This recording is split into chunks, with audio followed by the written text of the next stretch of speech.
দাঁড়া ওইদিকে আছে তুই ধর আমি পারি ধর ওইদিকে তোমার দুটো আছে পরপর এইটা হবে ওইটা ওইটা দাঁড়া ধরবি নে এটা এইটা এইটা আচ্ছা ওই উপরেটা পারবি উপরটা পার হ্যাঁ দারুণ আছে তিনটে হয়ে যাবে জলটা নিয়ে দুই এরকম টাটকা পেয়ারা পেরে খাওয়া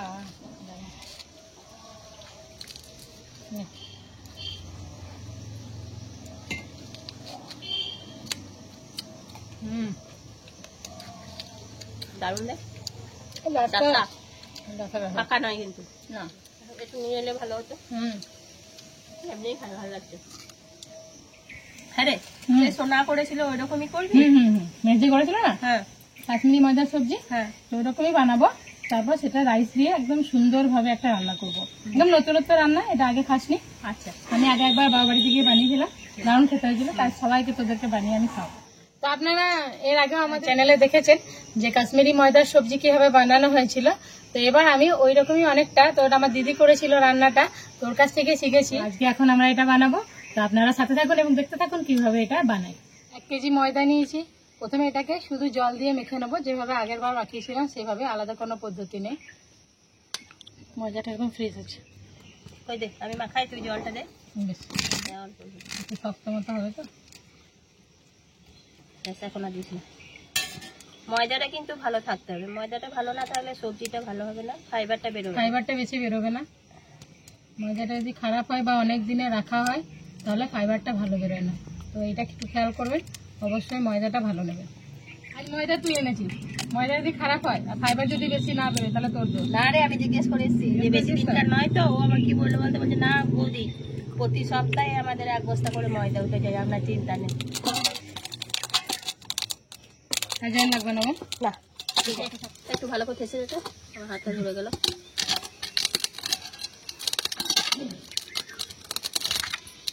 এই তো হ্যাঁ হয়ে গেছে ময়দাটা ঠেসে নিয়েছি এখন 1 ঘন্টা মতো এটা ঢেকে রেখে দেবো ভিজতে দেবো ময়দাটা ময়দাটা 1 ঘন্টা হয়ে গেছে ভিজিয়ে রাখা এবার জলে ধুয়ে ফাইবারটা বের করে দেবো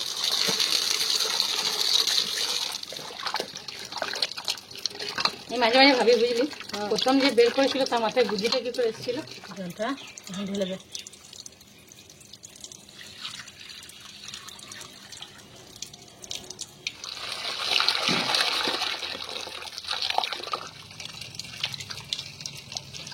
ধুয়ে ধুয়ে পুরো পরিষ্কার করে নিতে হবে যতক্ষণ না সাদা জলটা বেরোচ্ছে ততক্ষণ ধুয়ে যেতে হবে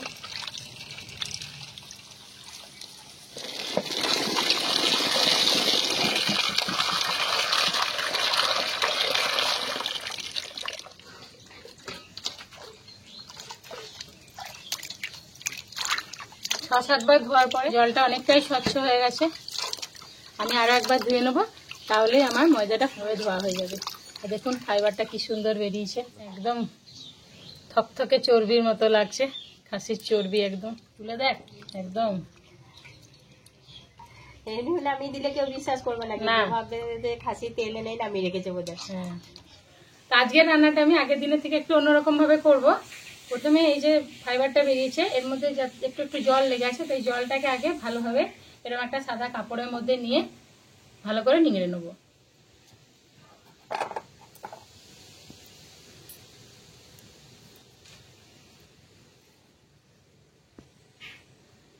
এইভাবে কাপড়ের মধ্যে লেগে যায় চিন্তার কিছু নেই ছেড়েও যাবে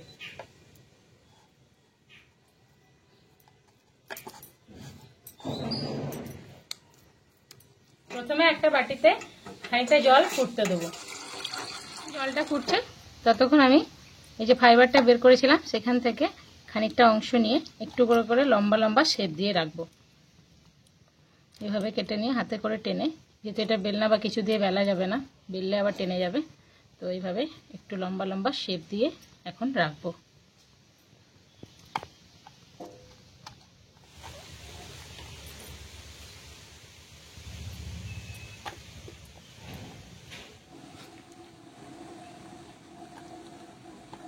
এটা এটা নির্দিষ্ট কোনো সাইজ বা কিছু শেপের ব্যাপার নেই, এটা নিজেদের সুবিধা মতো করে নিতে হবে। কারণ আমি এটা সেদ্ধ করার পর আবার পিস করে নেবো। এখন এটা গরম জলেতে দিয়েছি জল, তার মধ্যে দিয়ে ভালোভাবে আগে সেদ্ধ করব, তারপর আমি এটা পিস করব। জলটা ফুটে উঠেছে, এবার এর মধ্যে যে শেপ করে রেখেছি ময়দাটা সেটা দিয়ে ফুটতে দেবো। এবার এটা 8-10 মিনিট ফুটতে দেবো। দেখুন কতটা করে ফুলে উঠেছে, দেখুন একদম থকথকে চর্বি মতো লাগছে দেখতে। 10 মিনিট হয়ে গেছে, আমারও ময়দাটা হয়ে গেছে। যখন দেখবেন এইভাবে ফুলে উঠেছে ময়দাগুলো, তখন বুঝে নেবেন যে হয়ে গেছে। এখন এটা আমি একটা ফুটো বাটিতে জল ঝরতে দেবো। পিসগুলো কর, আমি কড়াই তেলটা গরম করি। দিয়ে দিই। হ্যাঁ দিয়ে দিই। যখন তেলটা গরম হচ্ছে ততক্ষণ আমি এই সেদ্ধ করে রাখা ময়দাটা পিস করে নেবো ছোট ছোট। এরকম ছোট ছোট পিস করে নেব। এখানে নিজেদের ইচ্ছা মতো পিস করে নিতে পারবো বলে তখন বললাম যে এখন সাইজের কোনো ব্যাপার নেই। সেদ্ধ করার সময় ছোট বড় যাই হোক না কেন, এই সময় নিজেদের ইচ্ছা মতো পিস করে নেওয়া যাবে। তেলটা গরম হয়ে গেছে, কয়েকটা করে ময়দার টুকরোগুলো দিয়ে দিয়ে ভেজে নেব।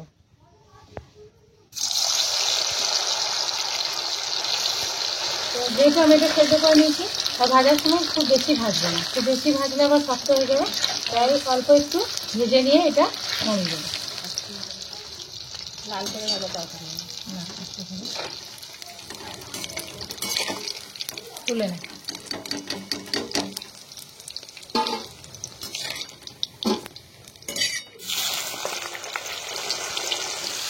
একটা সময় একটা লেগে যাচ্ছিল, এটা লাগছে ঝরঝরে ভাজা হয়েছে। অল্প একটু আলুটা সেদ্ধ করে রেখে নুন হলুদ মাখিয়ে আলুটা হালকা করে ভেজে নেব। গ্রেভিটা বানানোর জন্য তেলের মধ্যে দিয়ে নেব 2টো তেজপাতা, 2টো শুকনো লঙ্কা, 2টো এলাচ, 4টে লবঙ্গ আর অল্প একটু দারুচিনি। গরম মশলাটা ভাজা হয়ে এলে দিয়ে নিচ্ছি হিং। তো আমার এটা নিরামিষ হবে, হিং দিলে স্বাদটা এবং গন্ধটা দুটোই খুব ভালো লাগে। আপনারা যারা হিং খান না তারা এটা নাও ব্যবহার করতে পারেন।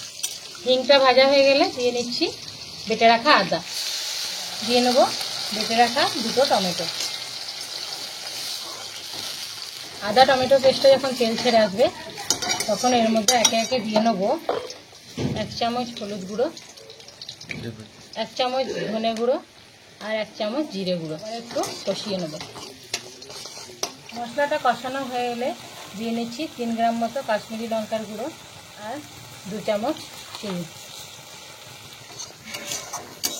যখন দেখবেন এইভাবে চারিদিকে তেল ছেড়ে গেছে, তো মশলাটা কষানো হয়ে গেছে, ভেজে রাখা ময়দাগুলো দিয়ে নেব। ময়দাগুলো দেওয়ার পর একটু ভালোভাবে কষাবো, মশলাটার সঙ্গে ময়দাটা একটু কষিয়ে নেব। কষানোর সময় দিয়ে নেব 1 চামচ নুন। কষানো হয়ে গেছে, একটু জল একটু জল দেবো। দারুণ আলুগুলো দিয়ে একটু কষিয়ে, এর মধ্যে আলুগুলো দিয়ে একটু কষিয়ে নেবো। বুঝতে পারছিস কি কি? বুঝতে পারছি না, কিন্তু আমি জানি যারা জানো না তারা মনে করলে সত্যি একদম ওই খাসির মাংসের মতোই লাগে। জিভে জল এসছে কি? কতটা? ওই এবারে ঝালের জন্য দিয়ে নিচ্ছি চিড়ে রাখা কতগুলো কাঁচা লঙ্কা, অল্প পরিমাণে জল দিয়ে নিচ্ছি।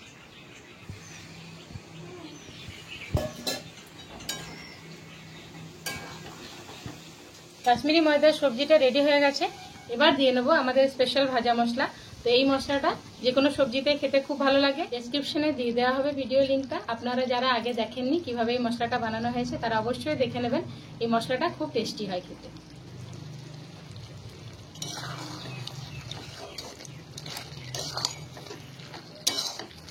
তো এটা তো রেডি হয়ে গেল। এক সময় কি হয়, আমাদের ভাত বেঁচে যায়, তো সেই বেঁচে যাওয়া ভাত দিয়ে এই রেসিপিটা বানানো হয়।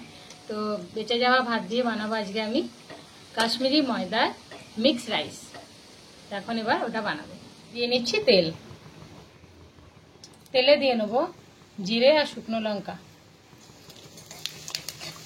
জিরে লঙ্কাটা ভাজা হয়ে এলে কসুরি মেথি।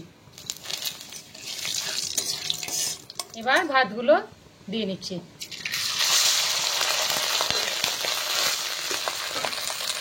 রেসিপিটা একবার ট্রাই করবেন, বেঁচে যাওয়া ভাত আর কেউ তুলে দেবেন, দারুণ খেতে হয় ভাত।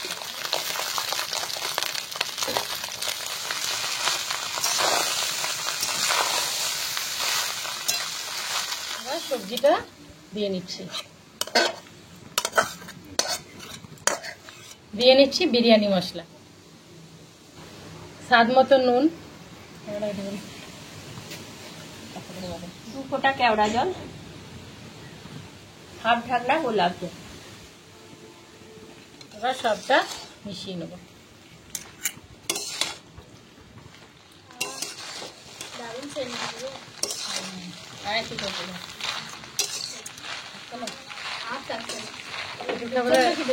ঠিক আছে, কম হলে আরো কম সময় হয়ে যাবে, অনেকটাই আছে। আমাদের তো তাছাড়া হবেও না।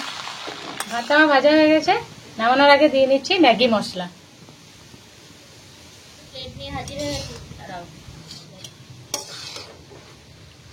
রেডি হয়ে গেছে আমার একদম ঝরঝরে তরতরে কাশ্মীরি ময়দার মিক্সড রাইস।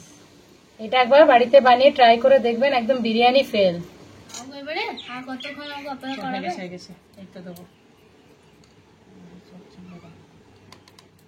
সবজিগুলো দাও। চামচ নিয়ে এসছিস? না, চামচ চামচ নিয়ে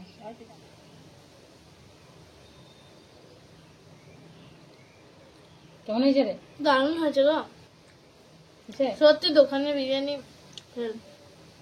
আর ওই সবজিগুলো কি মনে হচ্ছে? কাশ্মীরি সবজিগুলো যা মনে হচ্ছে সেটা আমি আগেই বলে দিয়েছি, পুরো একদম খাসি চর্বি, খাসি মাংস। আপনারা অবশ্যই বাড়িতে যে ট্রাই করবেন। মা, এটা কিন্তু বিরিয়ানি আর ফ্রাইড রাইস বাদ দিয়ে প্রত্যেক দিন আমার জন্য বানিয়ে দেয়। আচ্ছা তাই হবে। এটা তো বানাতে কোনো ঝামেলাও নেই, খুব সহজে তৈরি হয়ে যায় এবং প্রায় ভাত তো আমাদের বেঁচে যায়। খুব অল্প খরচে এবং সহজে বানানো একটা রেসিপি। তো আপনারা অবশ্যই এই রেসিপিটা বাড়িতে ট্রাই করবেন এবং আবারও আপনাদের সঙ্গে দেখা হবে পরে নতুন ভিডিও নিয়ে। নমস্কার।